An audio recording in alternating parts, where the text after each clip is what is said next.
Hello everybody, getting ready to do lesson 5.3 of 6th grade math, part 1 today, part 1 of part 3 section lesson. We have 30 points here of our class worksheet today of 5.3 multiplying decimals. We have 2 points here on our note-taking guide for today's lesson. Teachers, today's bell work is we have a word problem here. How many shells will he need to build? And then we have a straight up division problem here. Give your students 5-6 minutes for this. Okay, welcome back. We have 38 shells that Landon needs to build for this many mystery books, 38 shells. And then when we divide this, what do we get, class? We get 89 here is what you should have gotten for this problem here. Teachers, you should demonstrate this if your class did not get this. So they have, how did you get that?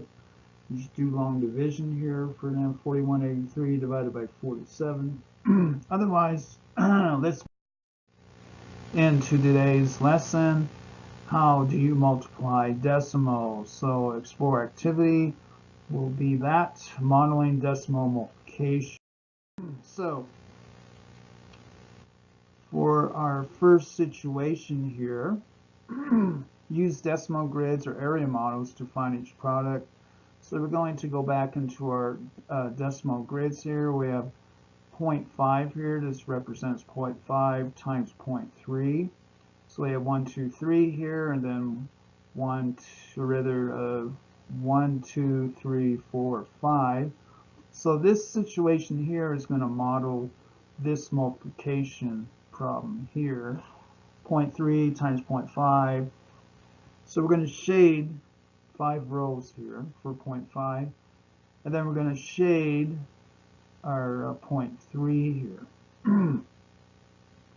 So this is 0.3 times 0.5, and so this is going to represent our multiplication here, the shaded in area here. So how many squares have we got here, class, all together? So 0.5, so represent 15. We have 1.5 squares there that were shaded in. Here's our multiplication there again. Blank squares are double shaded. This represents blank hundredths, or 0.15. So 0.3 times 0.5 equals 15 squares here shaded in. So it'll be 15 hundredths, or 0.15 here. 0.3 times 0.5 would be 0.15. Okay, 3.2 times 2.1. Use an area model. In the model, the large squares represent holes. The smaller rectangles along the right lower edges represent tenths, and the small squares to the lower right represent what? They represent the tenths here. So these are like 1/10 of a square here. So we have 3.2 here. 3.2 times 2.1. So that is what's represented there. The model is 3 2/10 long. So we got 1, 2, 3, then 2/10 long here, 1, 2 long, and then 2 1/10 unit wide. So it would be 1, 2, and 1/10 wide here is what we have. Here is our area model. So these represent hundredths here, each one of these. These squares use small squares. Inside here are 1/10 of 1/10, so they represent hundredths. That represents a hundredth there. So these are our tenths here filled in here. So I have 3.2, 1, 2, 3.2 times 2.1, 1, 2, and then 1/10 here. And then these are hundredths there. 3.2, and then 2.1 here. So by doing that, by using our area model, here it is again, here's our area model. 3.2 times 2.1, what would that equal then altogether now? So it'll be 6 wholes. We have 1, 2, 3, 4, 5, 6.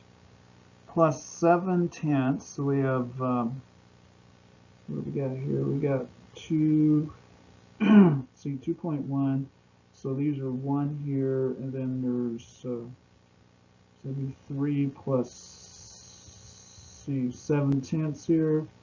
3.2, that'd be 1, 2, 3, 4. So there would be 3 here, and then 4 over here would be 7. And then how many hundreds? We have 2 100s here. So there's our solution, 6.72 100ths for this product here, 3.2 times 2.1. So how are the products 2.1 times 3.2 and 21 times 32 alike? Excuse me, and how are they different? So the product contains the same digits, but the decimal point changed their values. 2.1 times 3.2 equals 6.72, and then 21 times 32 equals 672. So we have a change here. I mean, this moves over here 2 decimal places, becomes 6.72. And this is just 672. But we have 2 digits here behind a decimal point. That's why we have movement here of our decimal point to the left. Multiplying decimals. First multiply, excuse me again. To multiply decimals, first multiply as you would with whole numbers, then place the decimal point in the product. The number of decimal places in the product equals the sum of the order of decimal places in the factor. What in the world does that mean? Well, let's do an example. Delia bought 3.8 pounds of peppers. Peppers cost $1.99 a pound. What was the total cost of Delia's peppers? So in this situation here, we have a multiplication issue here. We have 1.99. That's 2 decimal places here behind.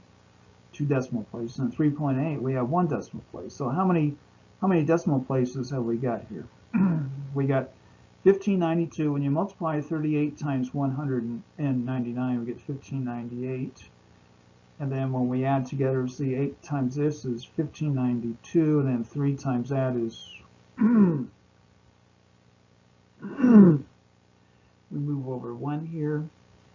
And then 3 times 9 is 27. Carry the 2. 3 times 9 is 27. Plus 2 is 29. Carry the 2. And then 3 times 1 is 3 plus 5 is 597. This is a placeholder here. So that's why this moved over here. 8 times this number is this number here. 8 to 9 is 72. Carry the 7. 72, 79. Carry the 7. 8 times 1 plus 7 is 1592. Plus 5970. Now we add here and we get this number here. And then how many numbers have we got behind decimals here? We got 3. So we move our decimal place 1, 2, 3 places to the left, and we get 7.562. We have 3 decimal places here that we have to move because we have 3 decimal places behind the decimal point. The peppers cost $7.56. Does that sound reasonable? Yeah. So round the answer to the hundreds to show dollar amounts. So that will be your dollar amount there, $7.56. And that is part 1 of lesson 5.3. Part 2 and part 3 are available here. Worksheets, tutoring, quizzes, tests, solution PowerPoints, everything available at this email. Thank you.